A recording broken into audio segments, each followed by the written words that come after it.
എൻ്റെ മോനെ അത് കറക്റ്റ് ശരിക്കുമുള്ള തോക്കാ. അത് ഒറിജിനൽ തോക്ക്, ഒറിജിനലായിട്ട് പൊട്ടിച്ചതാണ് ഞങ്ങള്. അത് പൊട്ടിച്ച് പൊന്നമ്മ ഒറ്റ വെടിയെ വെക്കുന്നുള്ളൂ. പക്ഷെ ബാക്കിയുള്ളവർ എത്ര വെടി വെച്ചിട്ട് ഒരു കാര്യമില്ല, 1.5 വെടിയത്. എൻ്റെ മോനെ അത് കറക്റ്റ് ശരിക്കുമുള്ള തോക്കാ. അത് ഒറിജിനൽ തോക്ക്, ഒറിജിനലായിട്ട് പൊട്ടിച്ചതാണ് ഞങ്ങള്. അത് പൊട്ടിച്ച് ഇങ്ങനെ തള്ളിക്ക പോലീസ് വീട്ടിൽ വരും.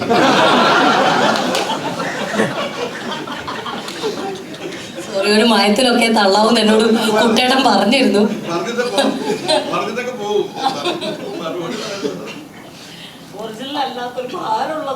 അതെ അതെ, ഒരു 5 കിലോ 6 കിലോ ഉണ്ട് ഓരോ തോക്കും.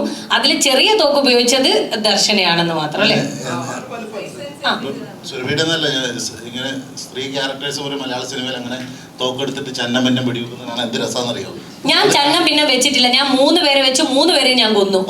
ഉറപ്പാണ്. ഞാൻ എൻ്റെ ഉണ്ടകൾ ഒന്നും പാഴായിട്ടില്ല. അപ്പോൾ എനിക്ക് വളരെയധികം സന്തോഷമുണ്ട്.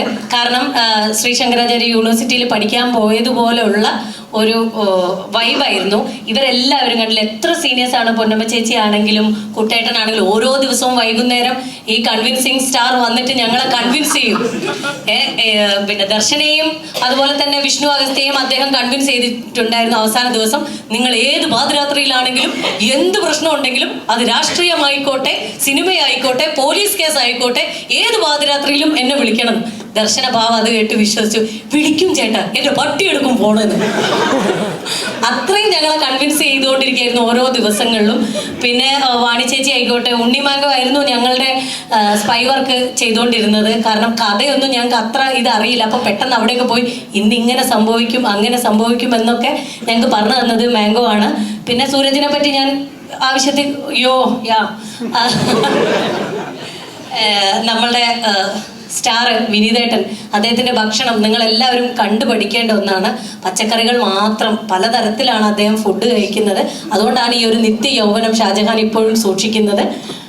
പിന്നെ പരിമളിനെയും എനിക്ക് അധികം കൂടെ വർക്ക് ചെയ്യാൻ പറ്റിയിട്ടില്ല. നമ്മുടെ തെലുങ്ക് ഡയറക്ടർ ഒന്ന് എണീറ്റ് നിൽക്കൂ, സോറി കന്നഡ ഡയറക്ടർ നടേഷ് ഹെഗ്ഡെ, അദ്ദേഹം ഒരു വില്ലനായിരുന്നു. അദ്ദേഹത്തിന് പക്ഷേ ടുട്ടുമോൻ വെടിവെച്ച് കൊന്നു. പുരുഷ കഥാപാത്രങ്ങളെക്കാളും കൂടുതൽ ഹീറോയിസം ഇതിന്റെ സ്ത്രീ കഥാപാത്രങ്ങളാണ്. പൊന്നമ്മ ഒറ്റ വെടിയെ വെക്കുന്നുള്ളൂ. പക്ഷെ ബാക്കിയുള്ളവർ എത്ര വെടി വെച്ചിട്ട് ഒരു കാര്യമില്ല, 1.5 വെടിയത്. അപ്പൊ ഇവിടെ എല്ലാ സ്ത്രീ കഥാപാത്രങ്ങളും ഇതിനകത്ത് എല്ലാവരും ഭയങ്കര ഹീറോയിക് ആയിട്ടുള്ള ഒരു ഫീൽ ഉണ്ടാകുന്നുണ്ട്. സ്ത്രീ എന്ന് പറഞ്ഞ് മാറ്റി നിർത്തേണ്ട കാര്യമേ ഇല്ല. ഈ സിനിമ ഒരിക്കലും അങ്ങനെയല്ല. വെറുതെ പറയുകയാണ് സ്ത്രീ പുരുഷൻ എന്നൊക്കെ പറഞ്ഞാൽ. സിനിമയിൽ അങ്ങനെയില്ല. അല്ല, ആരും മനഃപൂർവ്വം സ്ത്രീകളെ താഴ്ത്തി കാണിക്കാൻ വേണ്ടി പറഞ്ഞെടുക്കുന്നതല്ലല്ലോ. ഒരു കഥ ചെയ്യുമ്പോൾ കഥയ്ക്കനുസരിച്ചുള്ള കഥാപാത്രങ്ങൾ വരുന്നതല്ലേ.